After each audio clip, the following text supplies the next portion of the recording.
Kung kamo pa si Pedro, kita mo ni Kristo nga naglakaw sa tubig nga porting dagkuas bawod, mga ambisyon ka mo nga mulakaw sa mupado nga to niya.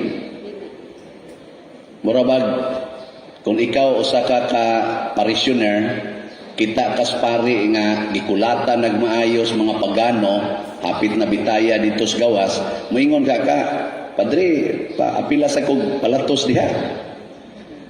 Ganahan mo na. Tutok lang muna ko. Si Pedro, usa ni siya ka gitawag o apostol ni Kristo nga pirmi gina siyang makauna. Nakauna siyang sulti nga ikaw mo ang Mesiyas. Nakauna pod siya og dawat sa mga yawi sa gingharias langit. Siya pagi nakauna nga gihimong bato nga sukaranan ni kuan sa atong simbahan. Karon siya na say nakaunag lakaw sa tubig. Pero wa katiwas ni unlod. Ngano man niingos Kristo pagkadjutay sa imong pagtuo. So ang kaning pagtuo nato sa Ginoo mga igsoon, mao ni ang makapahimo natong gamhanan. Kanang tubig nga labi na gyud mag-ulbo-ulbo na siya sa kanini ang nabang magbagyo ba, nagsimbolo na siya sa kinabuhi dinhis kalibutan. Kana bitang murag gitag ukayon kita, damagan, dakdakan, ni ana dinhis kalibutan. Muna usa ka dakong pamakak sa yawa, kana bitang moingon siya nga move on. Move on ba kanang pananglitan ron, imong uyab, imong nasakpang na nailaing uyab. Yung sa may imong buhaton, mupadayon kapag uyab niya o imong buwagan. Ito ba? Nakasuway, magimong uyab-uyab. Ang wa kasuway, magunahuna, maginaguyab. Pare gani, magunahuna ang gayusahay. Beka mo, na mo uyab. Nyakit ani mo nga naa siya laing uyab. Saman, buwagan, dili. Buwagan. Nya buwag ni mo, sakitan ka, dili. Sakitan. Maglagot ka, dili. Og naan ang kasakit o kalagot sa imong kasing-kasing, unsa may imong kinabuhi, nindot o bati? No, mo na mingon ka, move on ko. Move on. Asa man ka move on? Asa pa dong?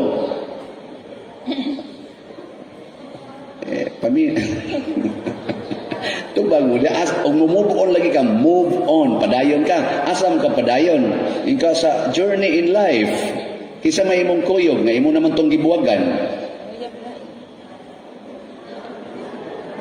Mangita kag laing kuyog. Unya, kanang bago nimong nakitaan, di ka na salbahis pa kay sa atong usap. So, wa ka ma-move on. Basig ni add-on. Mo nang uban, daghan na kayong mga brokenness. Yung siya mauna ni ang right person, imo na sa to siyang dawaton, ang resulta, mingon na siya, mubuhat na sa to iyang gibuhat, pratong unang imong gibuwagan, mingon na siya, parihara mong tanan, mutambong ka din kita kas pari, nga lalaki sa siya, otro sa ni parihara niya itong kwan, mailan ni mo yaw-yaw. Apil na tanan, lastang dikon, imo nang kasaban. Nakaroon, unsaon man na to paglampas kini mga klasihas, mga frustrations, mga kasakit, mga problema sa kalibutan. Muingon ganay kang move on ka, like Peter, ni move on siya toward Jesus. Move on to Jesus, closer to Jesus. Kana bang magpaduol kas Ginoo, mo nay saktong move on haron ang imong mahimong partner in life kuman atong animal mauna si Jesus. Ayaw pangitag laing partner except Jesus. Nya kung kuyog na mo si Jesus, ingna dayon siya, Lord, ganahan biya ta ko makakita og another person. Nya ingos Jesus nya, si Dido na jud ka. Siya siya, na kanang kasigig suyo kay uyaban na. Ikaw ayaw sa dana, Lord, patay sa dana siya. Na ako. Don't worry. Wala, imo ditong uyabo ng katong adik is tanan. Kung sa may bation sa adik, mabuutan man ka, malipay o mag-uol. Purting lipaya. Ni arang-arang man kapag kabutang, naam sa kay kwarta, kay trabaho, purting lipaya, kay daghan na kay isang suyupunon. So naghatag na kagkalipay sa manuyupay. Nga ikaw, malipay ka, dili. Gito ba? Mao na mga yawanon. Malipay ka kay gisugo man kang Jesus. Sa ato pa, kuyog ni mos Jesus. Di adto ang imong kalipay wa dito atong singa nato katong manuyupay. Ang imong kalipay tungod kay kuyog mo ni Jesus. Dili tungod kay maayo kay siyang tao, kay buutan kaayo. Ayaw tungod kay gikuptan ang imong kamot ni Jesus. Tanawa ha, pagkupot sa kamot ni Peter, gikuptan na ni Jesus ang kamot ni Peter. Unsa man hitabo? Nilurang dayon ang hangin. Nilurang.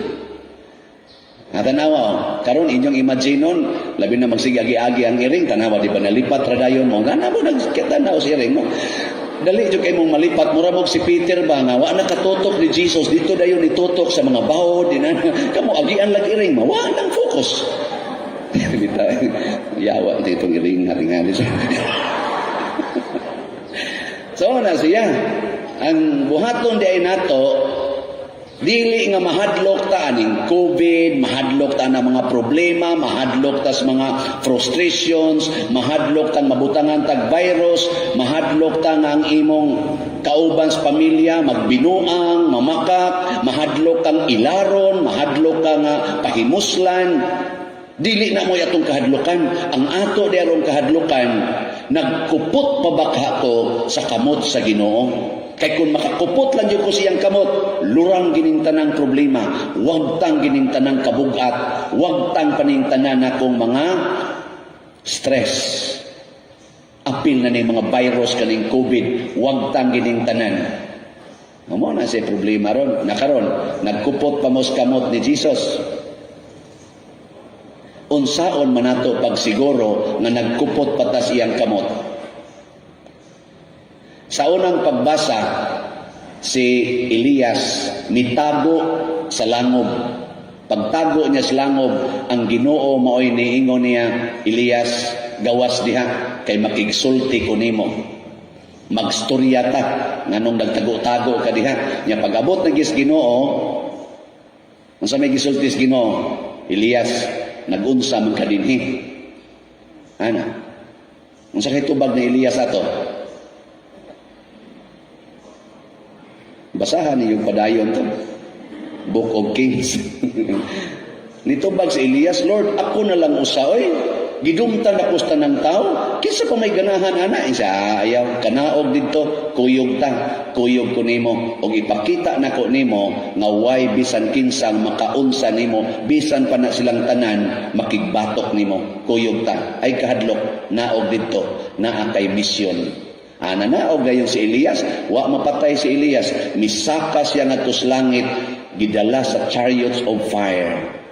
Og na-converter niya ang daghan kay mga tao. Nawa iyang kahadlok. Unsaon nato pagsiguro nakuyog kang Jesus, paminaw sa Ginoo.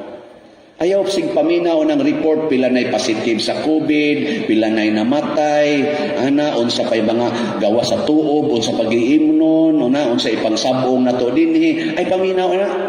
Paminaw ni Jesus. No? Paminaw. Og moingon si Jesus nga mao na nimong katapusan, at least natapos ka with Jesus. Di ba? Og mao sa nimo antosonon, at least nag-antos ka with Jesus. Unyag maayo sad ka, naayo ka by Jesus. Ana. Nya naayo na ka, positive kasuna karon gi-quarantine ka, nya wa na ka ma-quarantine. Nya malipay na ka nga, negative na ka. Malipay ka dili. Kusga. Malipay. Malipay na ka. Nya uli din kas inyo. Pag uli nimo sa inyo, unsa may imong sakyan? Sakay ka gabal-habal. Sus, na-crash mga habal-habal, napantok bang imong o sa simento, nabuak man. Mabuhi pa ka. Patay. Maorang pataya. So, ang resulta di ay, dili ka malipay nga naayo ka sa COVID. Hinaot unta nga malipay ka kay na-experience nimo ang Ginoo diha sa imong pag-antos sa COVID. Nasinati na to ang Ginoo niini karong pandemic. Dinis atong parokya, nasinati nato ang Ginoo tungod aning pandemic. Sa dihang wa na ko'y misa, napugos ko og himo aning online, ano bang i-record lang ba? Hinayin sa itong wifi din i-maximize lang. Nya mo may tudlos Ginoo, sige lang, i-record lang na para makadungog yapon tong uban nga gustong maminaw og misa. Ug tungod ni ining simple kaayong buhat, nya sige lang yung misa, the love to say mass, the love to preach to other people, the widest possible way, unsa may resulta? Daghan kaayo ang nakabati, abot na nga to gawas nasod. Nahuman-human ato mga projects din Hapit na mo 8 million ang mga donations. So atong pakpakan ang Ginoo. Sila nga na. Gikan lang sa Hunyo hangtod karon, hapit na mo 8 millions ang donations. Nga wa man unta ta magsolicit na nagsigi na lang tagsulti nga naatay humnonon nga project. This is an experience of Jesus during pandemic. Na malipay tan. Makapangandoy tang di alang unta ni mohunong. Bisan pag mohunong ni, at least we know nga kuyog ta ni Jesus. Mohunong ni because of Jesus. Nindot na inana. Karon bitaw nadasig ni puna na tog laing project. Niya pa man tay balansi ani tingaling mga 2 million aning ato rong ongoing projects nga wa abay kwarta ba. Nasalig pa ko kulikta. Unya, hapon ana tog laing project pero ato nang himuon na pledge. Unya atong himuon nga experience with Jesus. Unsa may gipuno nato karon? Ang atong sound system ato ning i-upgrade. Nindot ba tong sound system karon o bati? Ato pagining panindoton. Unya unsa may atong budget ani? 800,000. Yan, unsaon man nato aron maka-experience ta ni Jesus, akong gi-relate ang 800,000 nga ang mo pledge maka-experience sila og biblical experience. Yan, unsa may biblical experience? Kanang word na, kanang number na 40, sikat kay nas Bible, kanang 40 ba? Para nako ang 40 signifies the fulfillment of God's plan. Pananglitan, 40 years na naglakaw ang mga Israelita dito sa disyerto aron makasod sa Promised Land. After 40 years, nakasod sila sa Promised Land. 40 days na una nihubas ang tubig sa lunok panahon sa Noah's Ark. Pag human sa 40 days, nawa na ang tubig. 40 days nga nag-fasting and abstinence si Jesus dito sa disyerto aron ma-ready na siya para sa iyang ministry, public ministry. Di ba? 40 days. Si Moses, 40 days po siyang dito sa taas sa bukid sa Sinai aron madawat niya ang 10 Commandments. Fulfillment of God's plan. Amo na, nangita taron og 40 katag 20,000. Kada mo pledge or mo donate og 20,000, maka-experience ka of the fulfillment of God's plan in your life.